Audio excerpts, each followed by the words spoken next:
What is up, everybody? Welcome to Comic Book Club. I'm Alex. I'm Pete. And we are coming to you live from a couple of places on the internet. We are live on Facebook, YouTube, Twitch, X/Twitter. I don't know why I emphasized Twitch so hard tonight. Yeah, you're really going for Twitch, all in on the Twitch. Oh, I've been playing Kirby's Dream Palace. I don't know. I just maybe made that up. We're also live on Instagram, or maybe you're listening later wherever you get your podcasts. It is all good. Excited to have a co-host back this week, Pete. Great to be back, and I got great news. My dad donated his kidney to my mom, and it worked. Wow. Yeah. I don't know if we set that up in any way on the show, but yes, that was. I think I avoided saying it because it's your own private matter, but there you go, right at the top of the show. I'm glad they're doing well, Pete. Glad they're recovering. Pete mentioned they're in the other room right now, and I think we're going to surprise them on the podcast at some point, right, Pete? No, that's not how that works. Okay. Definitely not how that works. Sneak into their room? Just like pick up the whole... You have a desktop. I believe this is a PC Junior that you're on right now. PC Junior? Wow. Yeah. Sick ref, bro. Thank you. That's all I got. You are old as dirt. Yes, the children in our audience definitely... Children of the Corn? I don't know. We're losing track already right here at the top of the show. And I don't want to because we have an amazing array of guests. They are three of the folks behind the new book, Self-Help, that is coming out tomorrow from Syzygy and Image Comics. Ladies and gentlemen, Owen King, Jesse Kellerman, and Chris Ryall. Hello. Hi.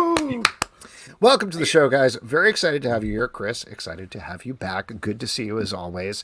And thank you you were just on a previous meeting, and now you jumped right into this meeting. So you're a busy guy, keeping it going.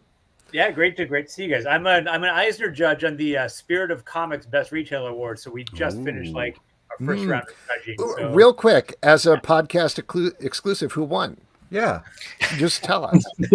I'm sure you could totally do that and not get in trouble for it. Well, I haven't gotten all the cash donations yet from all the different shops. Oh, jury's still out.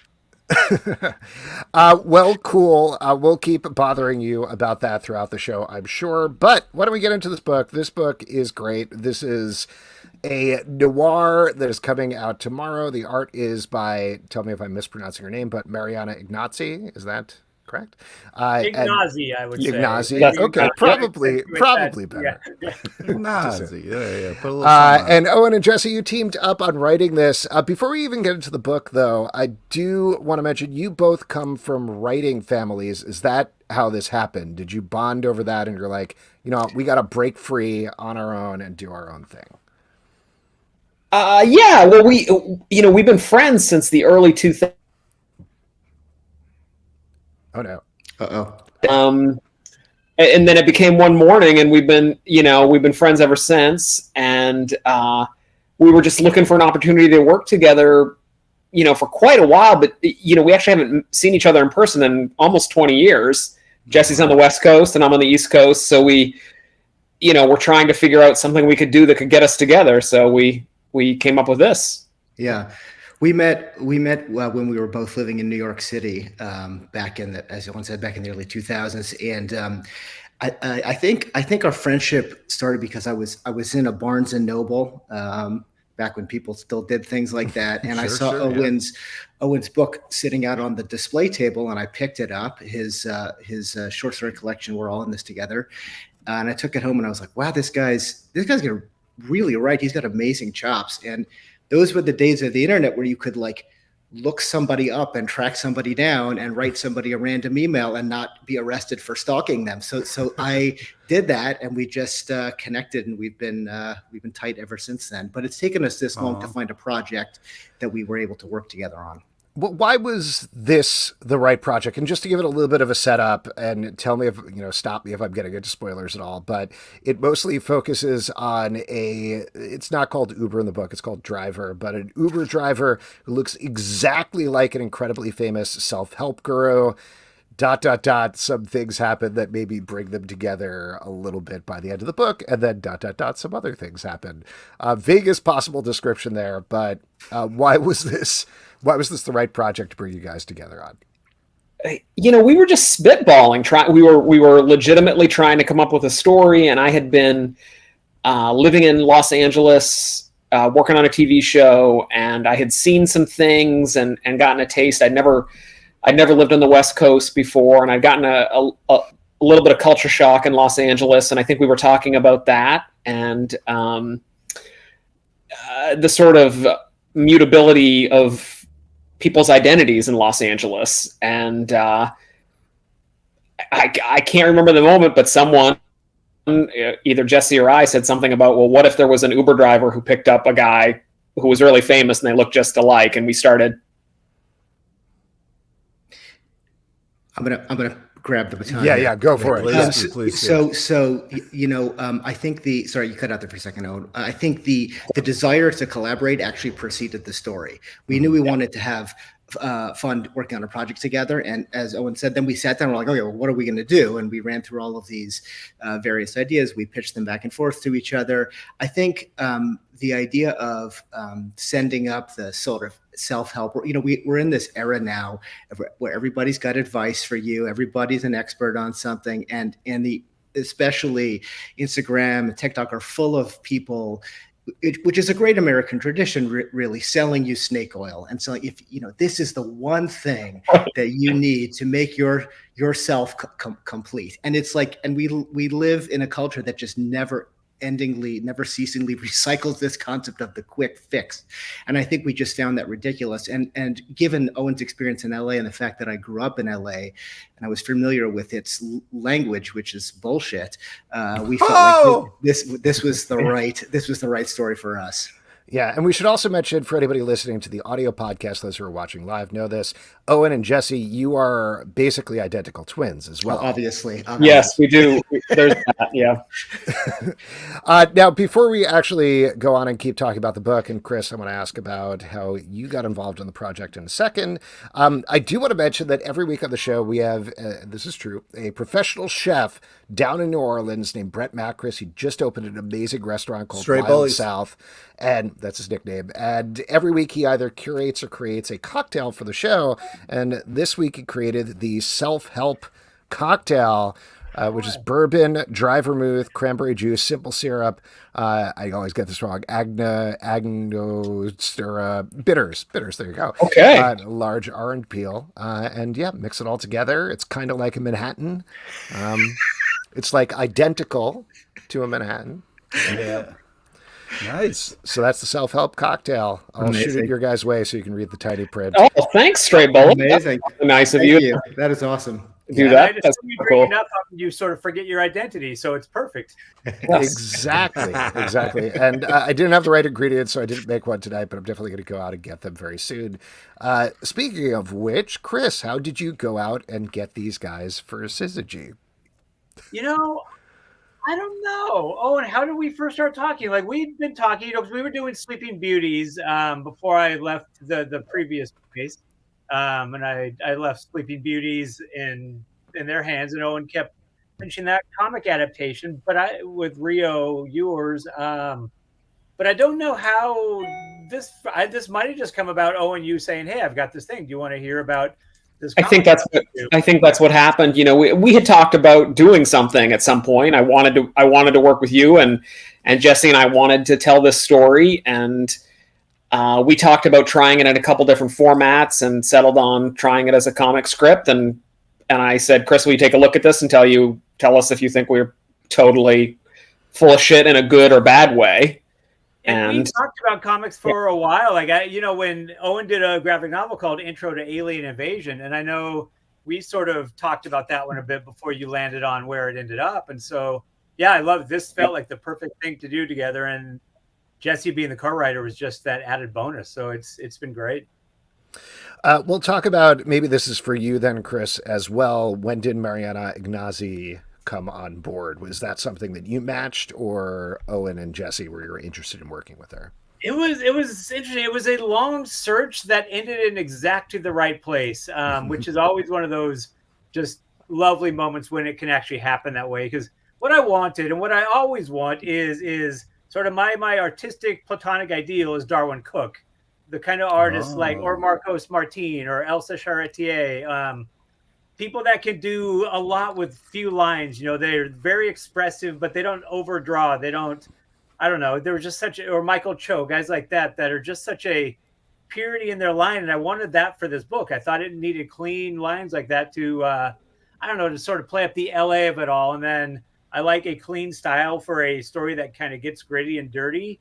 And so we talked about options. We talked about even somebody like Steve Lieber, who I thought would be great, because I thought that book he did, that was kind of similar, an LA crime book called The Fix was great. And so we talked about just different options. And Mariana was somebody I noticed on the Buffy comics, and she was doing very much that thing that I love, just doing so much with just few lines. And I just thought it was perfect. I'm like, we're not going to be able to get her. She's Italian and she's doing these great Buffy comics and everything like that. And I just reached out to her, and she loved the material and she loved the setting and she loved the story. And here we are. And like I say, it was kind of a long search, but it ended exactly where I think we all hoped it would end.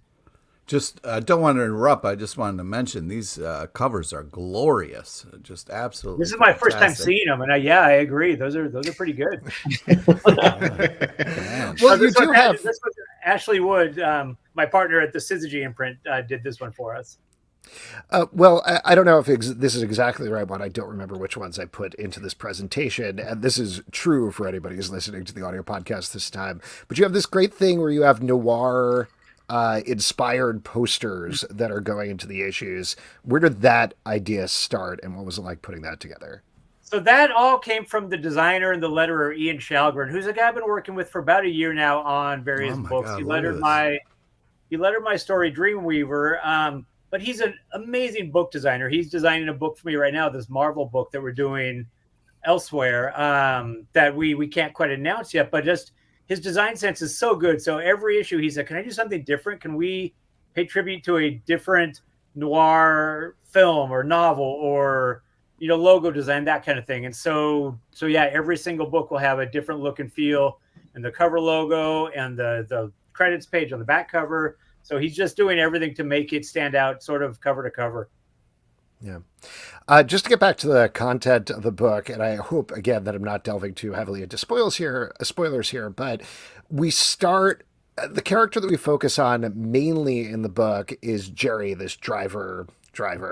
And one of the things that I thought was kind of fascinating, and I know this is a little bit of a noir trope, but neither of these guys are great, to put it lightly. Neither of these identical people. What is it like writing about characters like that? How do you find it into characters when both of them delve towards the reprehensible, let's say? Well, I think that they don't think they're reprehensible. That's the first thing, is you have to give them, they're each the hero. You have to allow them a certain amount of grace within themselves and try to get into their point of view. And I like to think as the series goes along, Darren, who seems particularly awful, maybe gathers some extra shades, at least where you can understand where he's coming from to a certain degree. Yeah. I mean, I think the fact that both Owen and I happen to be reprehensible individuals helps. That definitely smooths the process. But I think as writers, you're always looking to play against expectations. You're right. You're always looking for the dark and the light, and the light in the dark. One of the best pieces of writing advice I ever heard when it comes to writing action scenes is write the fast stuff slow and the slow stuff fast, right? That's what, in The Matrix, that's what bullet time is, right? It's taking something that's inherently very, very fast and exciting and slowing it down to really express and stretch that tension. I think the same thing goes with the exploration of character. We're looking for where there are unexpected moments of lightness and darkness in characters who seem to be one way. Right. Mentioning Darren, the self-help guru, and I know you touched on this a little bit, but was there anybody you were looking towards, or was there a particular book or a series of books? I'm not asking you to call somebody out so much as I'm curious to hear what you modeled this on, if anything. Can we say this without getting in trouble? No, I don't think we can. But I don't think we can. There were some people we were thinking of, and there's a particular thread in the self-help industry having to do with pulling yourself up by your own bootstraps that. Oh, no. Yeah. Take it, Jesse. Yeah. Okay. And I think, and when Owen and I were talking about this idea way back in the beginning, one thing Owen said, which has really stuck with me, is that, the idea, right? Darren, our self-help guru, his motto is "Only you can help you," right? And Owen and I were just sort of bantering about this, and Owen said, "Well, sometimes you need someone else to help you," and I think that like that idea, which is like such an obvious one, is something that it's like become a little bit taboo to express that in this day and age. So we wanted to sort of revisit that moral ideal. Your two main characters obviously are economically in very different stratospheres. They look identical, but how do you view their characters? Are they opposites? Are there things that connect them? What's your take on that, if anything? Well, I think that they're both, and this is something that emerges as the comic goes on. They're both strivers. And Los Angeles in particular, and California in general, and America in general, right, is a place that draws strivers. It draws people who are willing to claw their way. Now, they're at different points on the ladder, obviously, but there is an echo of that ambition in Jerry, even though it's not realized in the way that Darren has realized it. And I think Mariana has done a beautiful job of bringing that out in subtle ways. There are visual ties between the two of them. Even in issue 1, you can see similarities in color and pattern that sort of allude to this idea. On the process front, given that this is the first time you two have worked together on a project, how are you splitting up writing duties? Are you breaking the story together? Is one person taking one issue, one the other? Or how are you tackling it? Do you guys take, or I'll take this douchebag, you take that douchebag? No, we broke all the issues. There's say 5 things that are going to happen in each issue, and they're all there's a certain balance and pacing that we're trying to get at, and then we would split the issues basically, and later on we separated for a couple of issues and then polished them. The other person took over and polished, but we mostly have fully collaborated on it in sections. Yeah. From the comic creation perspective, correct me if I'm wrong, I'm sorry if I am, but Owen, I know you adapted your own material, and Jesse, like you're saying, this is your first comic project. What have you learned over the course of this? What's kind of your big takeaway now that you're deep into your first really original comic book project? Well, I think for me, the biggest takeaway, and this is something that I guess is probably obvious to people who've done it many times before, is you really, if you're working with a good artist, you should trust the artist. I think there's a tendency in the beginning, particularly for people coming from pros like I am, to want to overwrite and to fill every panel with words, and even in the description of the panels to over describe. And this is a format where less is truly more. Yeah, it's got to be tough. Yeah, and I think in that way it's a lot like film or television, and the artist is the actor, right? You want to let them act as much. They don't need you to express every single thing that they're thinking. They can get a lot across without dialogue. Mm-hmm. What were you going to say, Pete? I was just going to say, though, it's got to be, because you have this idea in your head. You want to make sure the artist understands what you're thinking. So, right, there's a line there of you don't want to overdo it with explanation, but you still want them to kind of understand where you're coming from. So you're saying trust the artist, but how did you find that? Were you just okay, let's create a shorthand, or were you just kind of after a while of over explaining, you realized, oh, I'm just doing too much? Well, so an interesting thing about working with Mariana is that English is not her native language. Oh. So at first, I was kind of how much how big is the gap here of understanding, both in terms of language and in terms of culture. And one thing that we do in writing the scripts is we'll provide visual reference points if it's really necessary. And that's as much for anyone who's not a native Southern Californian as anyone else, because the aesthetic of Southern California, the light, right, the color of the light is so specific. The color of the street signs, like the width of the boulevards, things like that. So there, it's probably mostly for my own, to quell my own anxiety that I give her a lot of visual reference points. But in terms of the emotional decision making, what the angle needs to be, where to put the camera. I have been just astonished at her ability to look at a few words and intuit exactly how it's supposed to look. Wow. It's the mirroring of artistry and storytelling that she brings to it. Those are two separate things, but she can do them both. Yeah. I want to take a little swerve, Chris. I know you always have a ton of projects in the air and a lot of things you're working on, but at one point, and I don't know if you still are, you were working on a graphic novel or comic book tie-in to Megalopolis, the Francis Ford Coppola movie that has just gotten announced with a release date.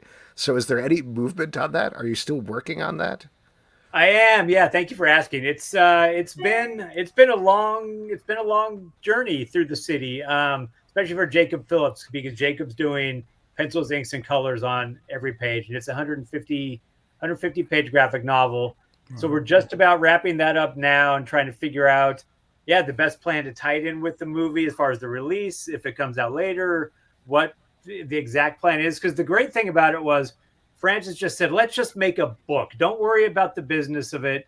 Don't worry about the publishing plan. Let's just make the book, and then we're going to figure out the best thing to do with it. And I love that, because that's, usually you're chasing a deadline, or there's just something that sort of drives your approach to the book that pulls you away from just focusing on the creative. And so this has been just him saying, let's make a great book, and then we're going to figure out the best way to bring it to market. So it's been a wild, just amazingly inventive and inspiring time with him. He is a completely unique individual, which I know I'm not the first to say that, but man, it's been amazing just to be in his orbit. Cool. Reportedly at the movie, an actor will come out in the ones that they've been showing. It's been Adam Driver coming out and talking to the screen. Does the same thing happen with the comic book? I'm going to be at every comic book store in the country. Yeah. So As soon as somebody reads it, I'll be shouting in their ear. Yeah. Amazing.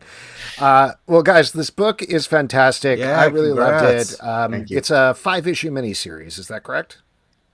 The first 10. arc is 5 issues, and then there's a second arc. Ooh, all right. So we're Okay. going through the usual model of the sort of the Hellboy model of do the 5, collect it into a book, let people see the book, and then launch out of that into the second storyline, and also to give Mariana a breather. Yeah. Nice. And is there anything else you guys want to plug? Owen, anything else people should be checking out from you? Anywhere they should be checking you out? I have to tell you guys, I had thumb surgery a couple days ago. Ooh. So the only thing I'm pitching is for nobody to touch my left hand. Done. On it. Oh, sorry for the thumbs Yeah, up. I geez, what are you apologize. That doing? was Don't rude. rub It it was- in his face, man. Okay. Come on, be cool. Self-help and not my left hand. That's all we want. Jesse, what about you? I'm going to plug Owen's amazing book, The Curator, which is a great read. Thanks, brother. If you have not gotten it, you should get it. It's a work of incredible imagination. Obviously, Nice. read self-help, and I'll have a novel coming out later in the summer. So check that out. Clay Edison series. It's great.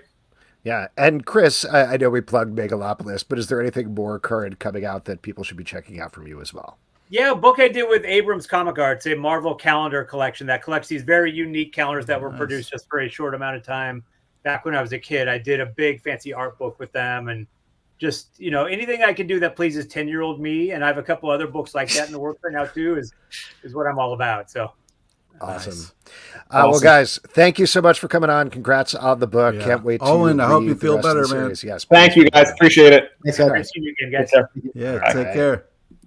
There we go. That was Chris Ryall, Owen King, and Jesse Kellerman. The book is called Self-Help. It comes out tomorrow, June 19th, Yeah. from Image Comics and Syzygy. Definitely check it out.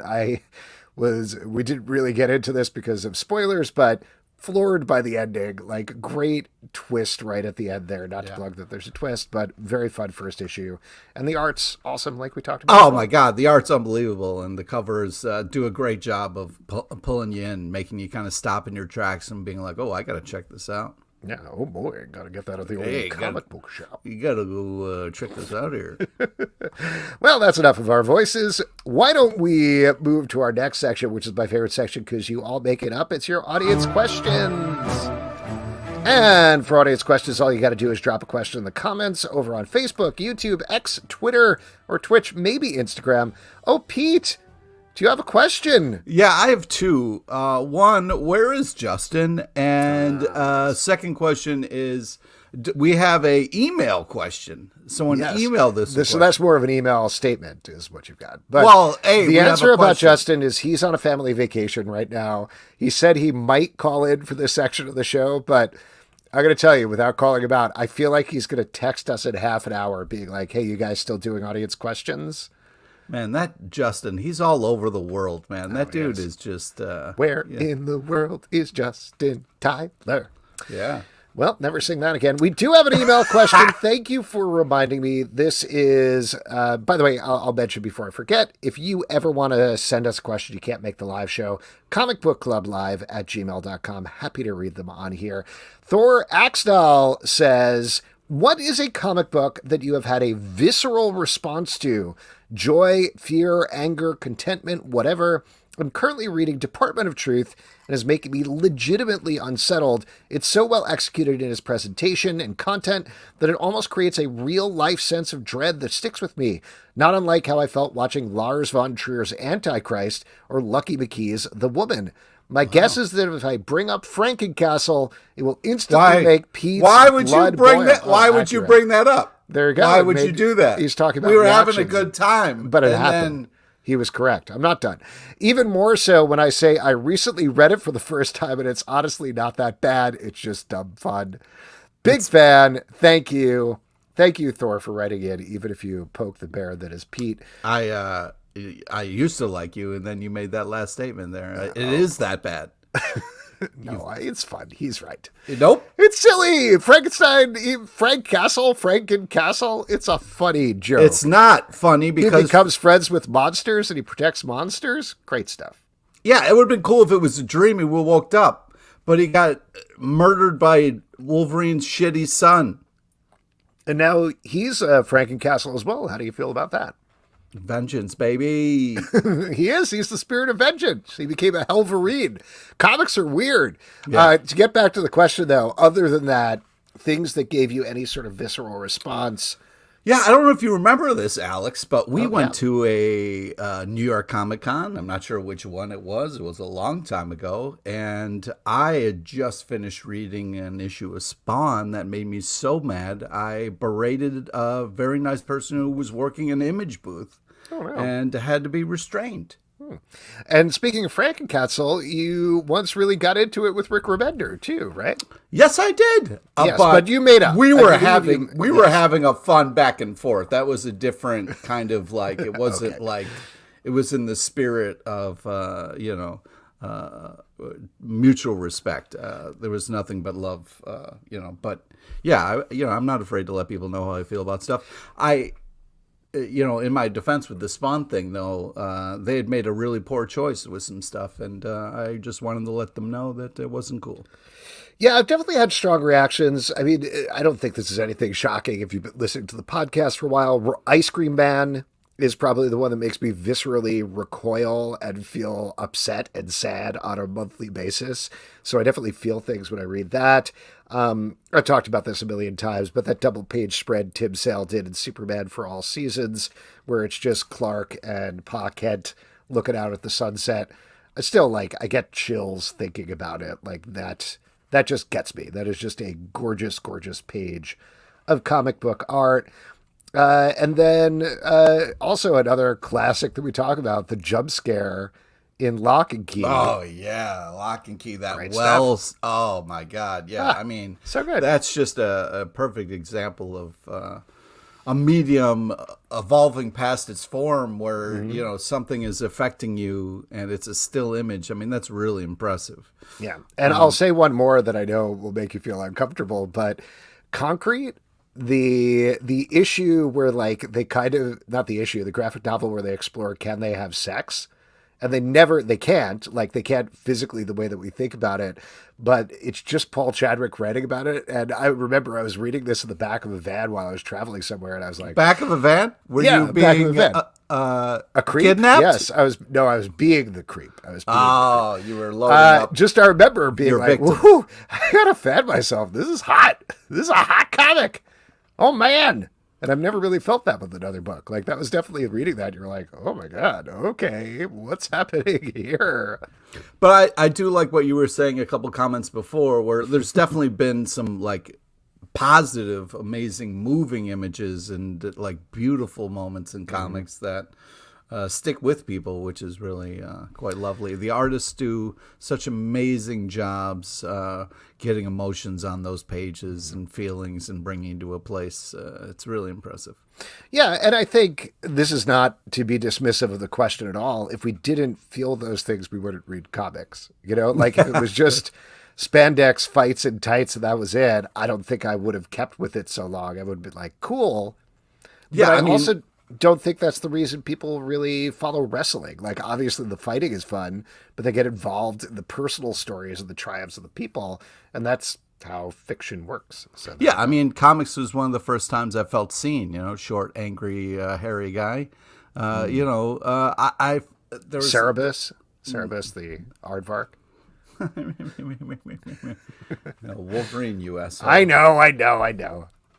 But yeah, there's a lot to the comics and that kind of thing. So yeah, it's special, and I think that's one of the reasons that people are so passionate about comics is because it does touch them in appropriate ways, you know, and make people feel stuff so strongly.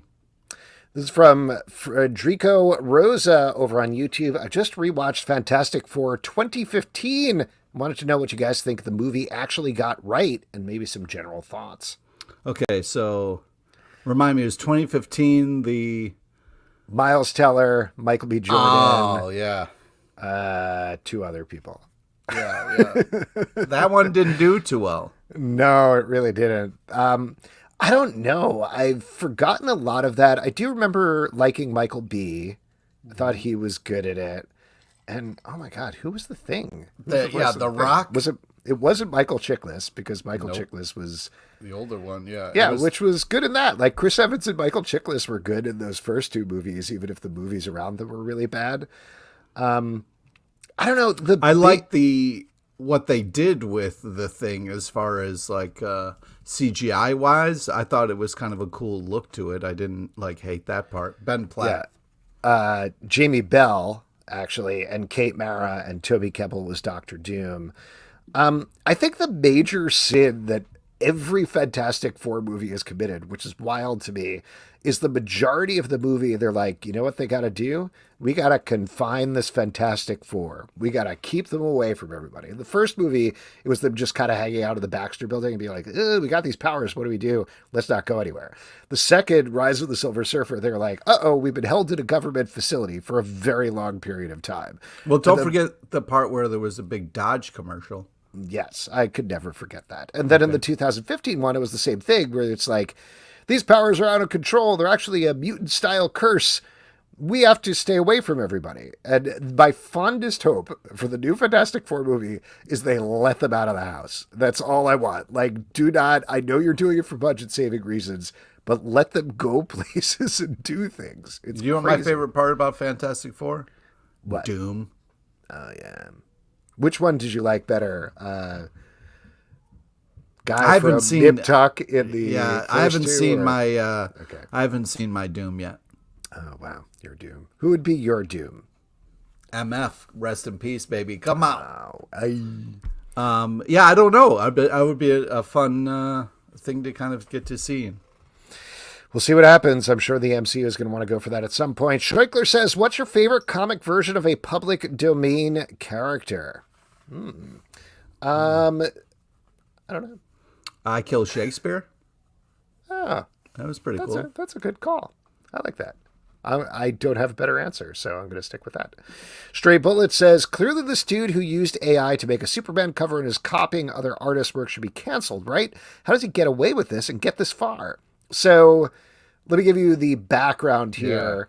I'm forgetting his exact name. I think it's, I'll look it up because I wrote it up the other day. But he created an artist, a variant cover for Superman 18, I want to say. I don't know why this is not coming up. I think it's like Mariano Ferrari or something like that. Let's say I'll look up his name in a second when I stop talking. So he created the variant cover. He was accused by a bunch of people of using AI to make the cover, specifically because of a bunch of weird inconsistencies. Like on the bottom of the Superman S, there was a second curl at the bottom of the S. Lois Lane's earrings were in the wrong place. There was a bunch of like slightly floating clothing and other things that just looked incorrect. There wasn't necessarily like the extra finger tells or anything like that, but still, it got called out, and then it further got blown out where there were a bunch of artists and even a Marvel talent booker who came out and said that he's repeatedly been accused pre-AI of just straight up copying, like tracing other artists' work. Wow. Where specifically from like Sideshow Collectibles, I remember there was a Batman drawing Gabriel Del Otto had done for a convention sketch that looked exactly like a cover this guy had done for DC Comics. So yeah, to Stray Bullet's question, that's all the background. How does somebody keep getting hired back? How do they keep getting hired to do it? And one of the answers, which I know is going to sound crazy to anybody who's been at a Comic-Con, it's really like there is a crunch to get artists on stuff. And it is also probably very hard to keep track over various editors and turnover and everything of people that are persona non grata. Like they don't have the bodega, do not hire this man thing necessarily up at the Marvel offices. So somebody's like, oh yeah, that guy does a bunch of covers. Quick, we need a 15th variant cover for this comic book. Quick, bring him in and have him do it. And they don't know until later. So I do think that's part of it. I will say that I did hear from DC about this, and they, first of all, emphasized they have a zero tolerance policy with copying other artists' work, and they said they are looking into it. So I don't know what the result is going to be, but at least in this case, they're aware of the internet blowback. You'd like to think, in this day and age that, when you can, people can shout stuff and get people's attention, which is great, and point out stuff like this, that then can affect things in a way that should be effective, because, that's ridiculous. There's so many artists out here who are trying to get the work seen and trying to do great, honest things, and then there's people like that. And, I don't know what's going on. Maybe, something happened, and, I don't want to go down this road. But I'm just saying that, it does seem ridiculously unfair. It's crazy, like you're saying, because like there are things that can happen. I'm always very iffy when I see somebody posting on social media, this cover used AI, because sometimes art's just bad, or somebody was rushing or they made a mistake. Like we're humans, we make mistakes, so it can happen. So I'm a little iffy there, but then there are these tells, and I do think the bigger thing in this particular case is this guy has been accused of swiping for decades now at various publishers, and it's clearly serial behavior. We're just stealing other people's artwork, and you can't do that. But I tell you what, man, when you said floating clothes, I was like, oh, that's the future, man. Floating clothes? That sounds awesome. Oh, that'd be so great. Yeah. My clothes weren't touching me. Just kind of floating up a little bit. Oh, You know what I mean? man. Yeah. That's why I support AI. Oh, boo. I don't. AI is theft. It's stealing other people's work. Hands down. No question about it. Scheichler says, speaking of stealing other people's work, it looks like Despicable Me 4 will have minion versions of the Fantastic Four. What are some of your favorite parodies of Marvel's first family? I would say my favorite one is Despicable Me 4. I don't know if you're aware, but there are going to be a minion versions of the Fantastic Four, and that is pretty cool. I don't I don't know. I liked it when the Fantastic Four was like Wolverine, Ghost Rider, and other people. You know what I mean? Mm-hmm. They got rid of those boring Fantastic Four characters and put in some good lamos. characters. You know what I mean? Yeah. I want to bring this up. This is actually a good example of what we were talking about. Frederico Rosa says, wasn't there an artist who recently did a cover of over the Uncle Sam poster, but with 6 fingers? So this was Greg Land doing a cover for X Factor, and I think it was Havoc. No, it's not Havoc on the cover. It's Angel on the cover doing the I Want You Uncle Sam pose. Now, here's the thing, and you can kind of, if you're watching live, you can see this is weird when you're looking at it closely, but like when you bunch your hand up like that, there's a little bunchy thing at the bottom, and that's there on the Uncle Sam poster, and there's a shadow there. He overemphasized it, and so it looked like there was a 6 fingers. So this was legitimately an artistic mistake that Greg Ladd did, where he just over-inked it or shadowed it or something like that. Is it a fact that nobody really knows about? Uncle Sam actually had 6 fingers. He might have been the 6-fingered man. Yeah. Inigo Montoya. It's possible. Regardless, my point being that like this is why I'm always hesitant when somebody's like AI is sometimes it's just like, you made a bad cover. That's all right. Prepare to die. Yes, there we go. All right, Sorry, I just have to say that. No, I know you got to finish. I gotta go. You gotta go through the thing. You know what yes, I do not think that phrase tick means what you think it means. Why don't we move to our next Does section? anybody want a peanut? Let's move to our next section, which is trivia, and for that, I'm going to turn it over to you, Pete. All right. Well, this is the part we give back to you, the lovely audience. It's an opportunity to win $25 free to Midtown Comics online, because if you had $25, you go to a comic book shop. Am I right? I mean, come on. Yeah, and David Quinley already volunteered. Quickest volunteer ever. Wow, nice job, the Quinler. So there you go. All right. Pete, you ready to kick it off? Yeah, today's trivia is on comic strips and a small nod to the legend, Dabney Coleman, R.I.P.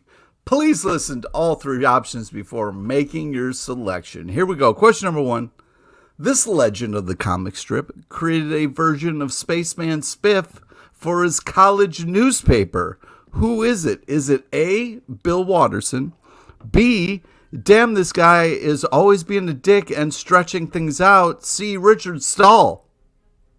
This is a tough one. Yeah. Whew, could be A. It also could be B, and maybe it could be C. Those are 3 of the choices. Really? Of the 3 choices, one of... A is correct. Thank you, wow. David. There we go. Okay. Thank you, David, for sparing us this Richard Stahl that we were doing. Okay, question number 2. This comic strip legend also had early versions of his comic in his college newspaper. Plus, he was a DJ. Who is it?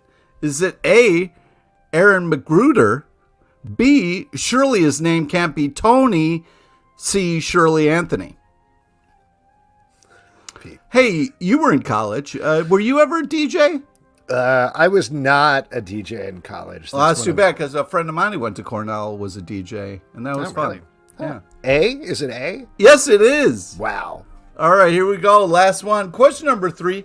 This comic strip legend at first hated the name of her comic strip because it was her name. Was it A, Kathy Guyswhite, B, I'd like it, but can it be not so janky, C, less janky? Wow. Was the DJ your friend at Cornell, was that DJ from Full House? No, an actual DJ on the Wheels of Steel, the ones and twos. Was it A? Is the answer A? It is A. Wow, that's incredible. Congratulations, David. You have gotten a free gift card to Midtown Comics. Shoot us an email. We'll get that to you. Pete, what is the secret movie you were referencing? Well, I'm surprised Schwigler didn't chime in here, but it's the 1980s smash hit, 9 to 5. What a way to make a living. And you know what another great way to make a living is picking up comics. That's actually, I guess, the opposite of a living, because you're spending all your money, man. What are you looking forward to that's coming out tomorrow? Oh, man, I'm glad you asked. And in case anybody was wondering, I'm having a nice vodka today, which is lovely. Yes, and I'm having a little something. Oh, yeah? Man's Best #4. And, of course, I've been loving The Blood Hunt. And Wolverine Blood Hunt #2 was glorious. Or is glorious, I should say. We'll see what happens.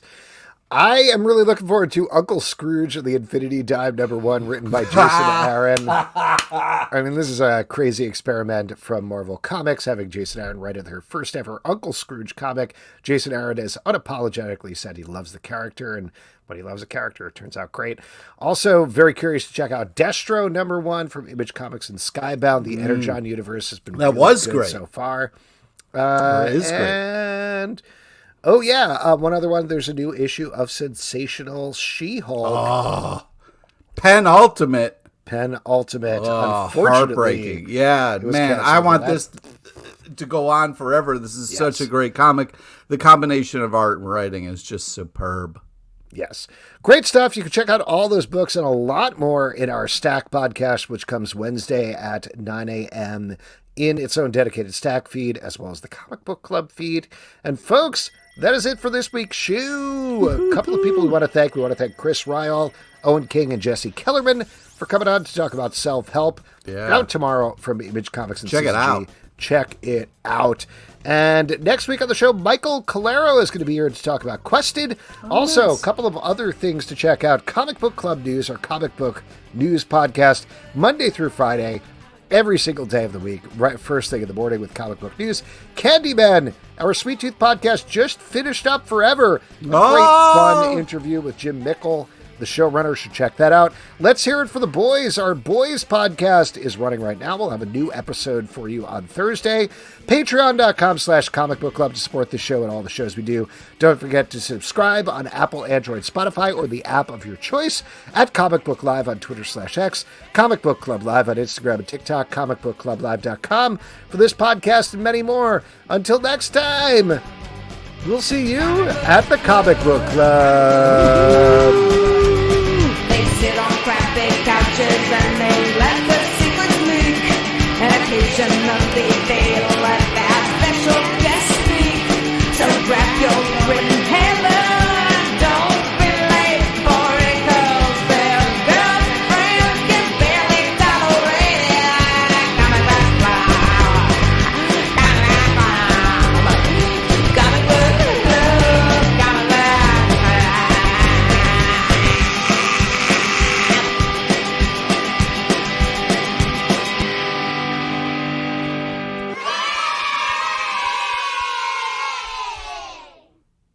Sup, stray bullies. Thanks, everybody. Have a great night. See you soon, Spanish Justin.